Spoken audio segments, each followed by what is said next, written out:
जिले के अंदर अस्पताल है, निजी अस्पताल, वो किस तरह की अनियमितताओं में लिप्त हैं और किस तरह से जनता को लूटने का काम कर रहे हैं। No news only views. दोस्तों, बहुत सारे मामले ऐसे होते हैं जिन पर की चर्चा भी जरूरी होती है और उन पर आपका ध्यान भी जरूरी होता है, खासकर जब भ्रष्टाचार या फिर फर्जी तरीके से कोई अपने पद का लाभ ले रहा हो और वो उजागर हो जाए, उसके बाद भी सरकार या सरकार की नुमाइंदे उन पर ध्यान न दे रहे हों, एजेंसियां उन पर कार्रवाई न कर रही हों, तो सवाल उठना लाजमी भी है। हमारे साथ हैं समाजवादी पार्टी के प्रदेश सचिव आशीष मिश्रा। हम आपका स्वागत करते हैं। आज आपने एक प्रेस कॉन्फ्रेंस की थी, उसमें क्या आरोप थे? देखिए, आरोप ऐसे हैं कि जैसे स्वास्थ्य का जो मुद्दा है वो जन जन से जुड़ा हुआ है। अगर इसमें अपन राजनीति को एक किनारे भी कर दें तो जो पद में बड़े स्तर पे जो बैठे हुए हैं, जैसे हमारे यहाँ जो जबलपुर में CMHO मिश्रा जी बैठे हैं और वो पूरे शहर की जनता को पता है कि वो किस परिस्थिति में बैठे हैं। कोविड के टाइम पर लाइव केयर हॉस्पिटल में आग लगी। आग लगने के कारण उस समय जो पद पे अधिकारी थे उनको हटाया गया, उनको उस समय की स्थिति के हिसाब से उनको पद पे बिठाया गया। पद में बिठाने के बाद जब वो मामला अस्पताल का न्यायालय में गया, न्यायालय में उनको जांच करने के लिए कहा गया।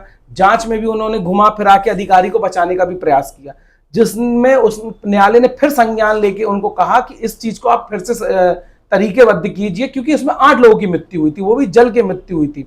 उसके बाद जैसे ही कोविड गया, कोविड के टाइम पे जो धड़ल्ले से कहना चाहिए कि गौशाला के टाइम, या आप मान लीजिए कि बिल्कुल पान के टपरे के तरीके से जिस तरीके से अस्पताल जबलपुर जिले में खुले थे, तो उसके ऊपर फिर लोगों ने शिकायतें की, जिसमें हमने भी शिकायत की कि फलाना फलाना अस्पताल वेदी नगर के पास एक एप्पल अस्पताल जो संचालित हो रहा है उसमें इस तरीके की अनियमितताएं हैं, इस तरीके से आयुष्मान का क्लेम का गलत तरीके से वो करके लोगों को वो किया जा रहा है। इसको लेकर हमने CMHO संजय मिश्रा जी को शिकायत की। शिकायत के बावजूद भी इन्होंने उस पर किसी भी प्रकार की कोई कार्रवाई नहीं की। कार्रवाई जब नहीं की तो हमको विवश होकर न्यायालय की शरण में जाना पड़ा। हम उसको लेकर न्यायालय की शरण में गए। न्यायालय ने आदेश किया तो जिसमें 2 अस्पताल बंद किए गए, एक कोठारी अस्पताल बंद किया गया था और एक एप्पल अस्पताल जो अमित करे का था, ये दोनों अस्पताल बंद कर दिए गए। इसके बाद हमारी पार्टी के राकेशिया जी हैं, उन्होंने भी शिकायत CMHO के ऊपर जो हम लोगों ने उनके दस्तावेज लिए, और कहीं ना कहीं हमको ये आ रहा था कि इनकी निजी अस्पतालों से बहुत तगड़ी सांठ है। किसकी? डॉक्टर संजय मिश्रा जी की, जो कि प्रभारी हैं मुख्य चिकित्सा अधिकारी जबलपुर जिला अस्पताल में जी। वो 2 पद पे हैं, वो 2 पद पे CMHO भी हैं और स्वास्थ्य अधिकारी भी हैं, 2 पद पे वो पदस्थ हैं। लेकिन वो पद उनको सिर्फ टेम्परेरी दिया गया था। लेकिन कुछ राजनेताओं की आशीर्वाद से या कृपा दृष्टि से कहना चाहिए कि वो पद पे वो 5 साल होने जा रहे हैं, वो पदासीन है। दूसरी चीज, जब इनकी सांठगांठ हम लोगों ने देखी, हम लोगों ने इनके आचरण के बारे में जब निकाला, दस्तावेज इकट्ठे किए, तो उनके ऊपर 2 शादी के बाकायदा हैं, जो चीज उन्होंने भी मान ली। 2 शादी उन्होंने की है, एक उन्होंने अपनी चचेरी बहन से शादी की हुई है जो उनकी चाचा की बेटी थी, और एक दूसरी शादी की है। वहीं उन्होंने ओजस इंपीरियर में एक फ्लैट भी खरीद के रखा हुआ है, जिसकी सरकारी वैल्यू 50 लाख रुपए दिखाई है। अब ये शहर की जनता को खुद पता है कि वहां की फ्लैट की कीमत कितनी है, ये बताने की आवश्यकता नहीं है।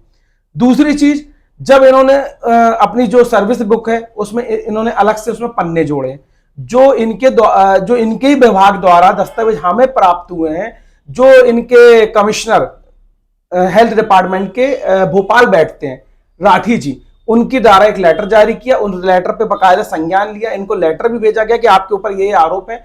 वो आरोप उन्होंने जांच किए, जांच में बिल्कुल सही पाया गया, वो पूरे दस्तावेज हमारे पास, उसमें सही पाया गया। सही पाने के बाद इनको 15 दिन का जवाब इनसे मांगा गया। लेकिन ये जो रवैया है जवाब मांगने का, वो सिर्फ चलता रहा। एक लेटर दिया, फिर जवाब दिया, फिर लेटर दिया, वो जवाब दिया। सिर्फ एक प्रकार से कहना चाहिए कि इनको पद पे बैठाने के लिए वो बने रहे, और किसी भी प्रकार की कोई वहां से भोपाल से भी कार्रवाई नहीं हुई। फिर हमने इसको लेकर न्यायालय में गए। न्यायालय में जब जाके हमने PIL दाखिल की, पिटीशन में बकायदा न्यायालय ने संज्ञान लिया। संज्ञान लेने के बाद उन्होंने इस पे लोकायुक्त को जांच के आदेश दिए। लोकायुक्त में भी जब जांच गई, अब देखिए, ये कहना चाहिए कि इतने बड़े स्तर पे वो चीज है कि क्या बोले, लोकायुक्त में भी इसमें जांच नहीं हुई, बहुत दिन पेंडिंग हुई, पिछले 1 साल हो गए। हमने उस पर पुनः याचिका लगाई, मानना की अब जाके उसमें न्यायालय ने कड़े से निर्देश दिए हैं लोकायुक्त को, और 18 तारीख को उसकी फाइनल वो है। क्या निर्देश दिए हैं? निर्देश ये दिए हैं कि संजय मिश्रा के खिलाफ जितने भी हैं इन पे जांच की जाए, और जांच करके वो सारे एविडेंस न्यायालय में पेश किए जाए जो हमने दस्तावेज दिए हैं। और वो दस्तावेज हमारे नहीं है, वो इन्हीं के विभाग के हैं। हम तो जो बोल रहे हैं इनका विभाग ही खुद बोल रहा है कि इनके ऊपर 5 इनकी निजी जो पैथोलॉजी है उनमें इनकी साझेदारी है।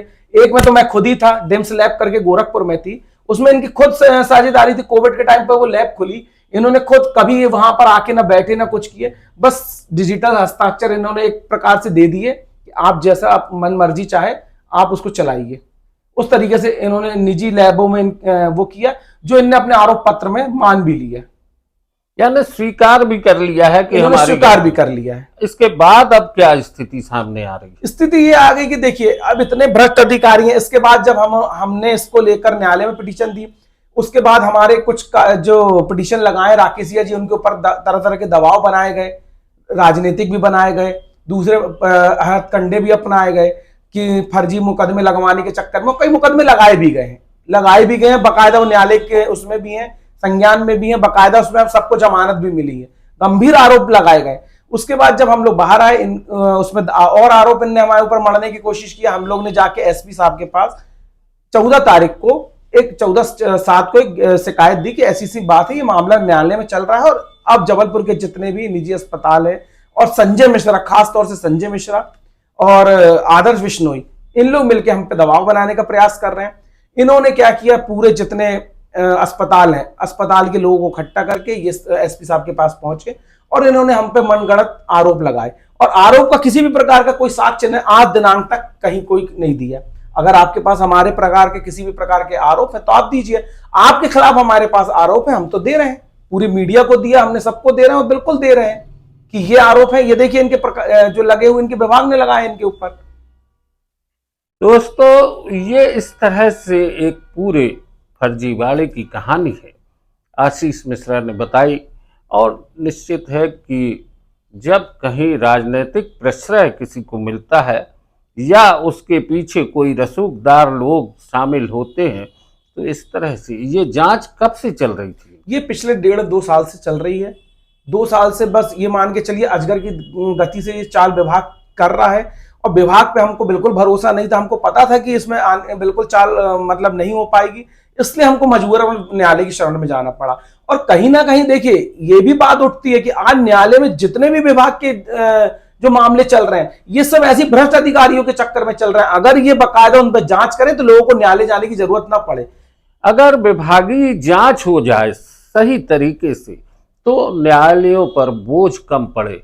न्यायालयों के द्वारा जिस तरीके से काम किया जाता है, फिर उसकी जांच होती है, फिर रिपोर्ट मांगी जाती, फिर सुनवाई होती है, इसमें भी बहुत विलम्ब हो जाता है और एक फर्जीवाड़ा जो है वो पनपता रहता है। दोस्तों, नो न्यूज़ ओनली व्यूज़ का मकसद यही है कि अगर कोई भ्रष्ट है, अगर किसी ने फर्जीवाड़ा किया है, तो विभाग के स्तर पर अगर उसकी सही जांच हो जाए या उससे संबंधित जो मंत्री हैं उसको गंभीरता से ले लें, तो बहुत कुछ चीज़ें आसान हो सकती हैं। भ्रष्टाचार का बरगद लगातार फैल रहा है, उसकी जड़ें नीचे तक आती जा रही हैं। ज़रूरत है इस भ्रष्टाचार को खत्म करने की। नो न्यूज़ ओनली व्यूज़ पर आशीष भाई आपने चर्चा की, बहुत बहुत धन्यवाद।